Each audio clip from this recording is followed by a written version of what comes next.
Oi, gente, meu nome é Ayrton, eu sou jornalista e moro aqui em Madrid desde outubro do ano passado, então tem um pouco mais de 5 meses.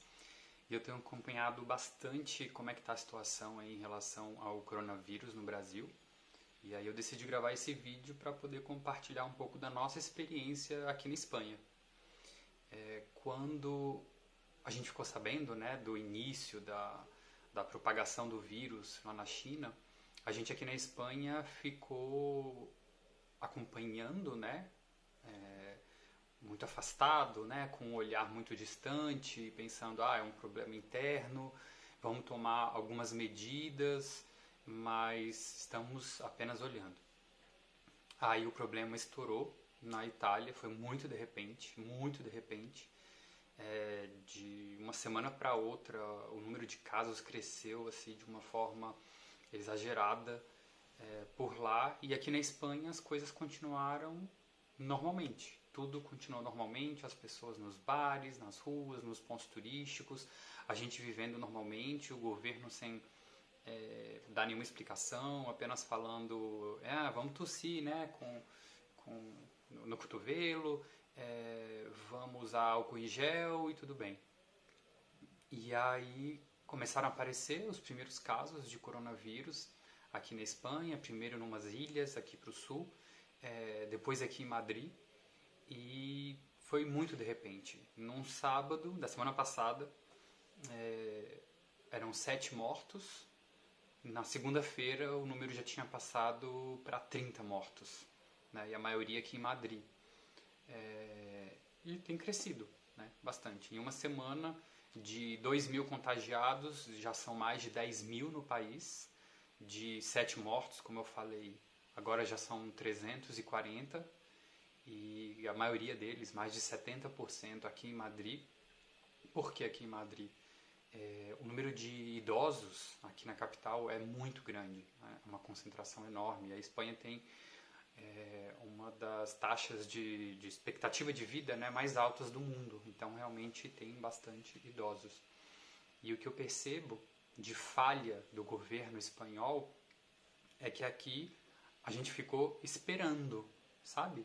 Ficou olhando a China, ficou olhando acontecer a mesma coisa na Itália e depois estourou aqui.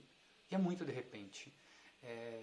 Quais foram algumas das falhas, né? O governo começou a tomar algumas ações, né, na semana passada, tem 8 dias que o governo começou a anunciar algumas medidas, como suspensão das aulas e recomendação para que as pessoas fizessem teletrabalho.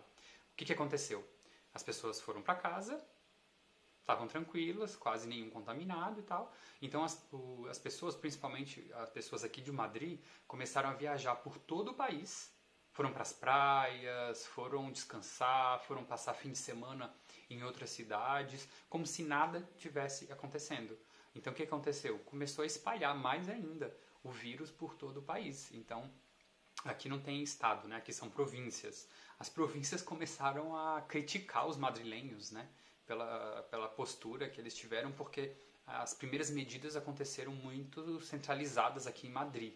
Enquanto o governo local anunciou suspensão de aulas, recomendação de teletrabalho, as outras províncias continuaram trabalhando e todo mundo continuou estudando normalmente, que é o que eu vejo que tem acontecido no Brasil, né? Só agora, nesse fim de semana, né, há 3 dias, que o governo, a nível nacional, começou a tomar medidas com foco nacional. Então, é muito louco, isso é tudo muito louco. Eu me sinto dentro de um filme, né? É uma série.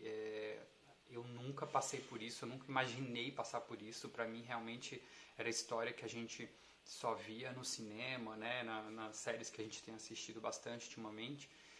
E é muito louco você ver aeroporto fechando, empresas fechando, escolas, um país parando. A gente está obrigado a morar dentro de casa sem poder sair. A gente só pode sair para ir ao mercado e para ir à farmácia. Se a gente vai passear num parque aqui do lado de casa, a gente pode ser preso, né? Com 2 dias de decreto estabelecendo essa obrigação de ficar em casa, 4 pessoas foram presas e mais de 250 foram multadas, com multas que começam a partir de 100 euros, aqui só em Madrid. Então, isso é muito surreal. né?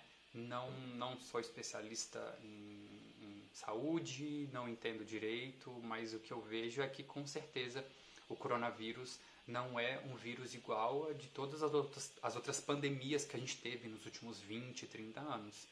Eu acho que os países não se colocariam nessa situação, né, fechando tudo, fechando fronteiras, aeroportos e tal, se fosse uma simples gripe. A Espanha, por exemplo, é o segundo país que mais recebe turistas, né, aqui da Europa. Só no ano passado foram 84 milhões de pessoas que vieram visitar a Espanha. Para você ter uma noção, para poder comparar, todo o Brasil no ano passado recebeu, salvo engano, cerca de 6 milhões de pessoas.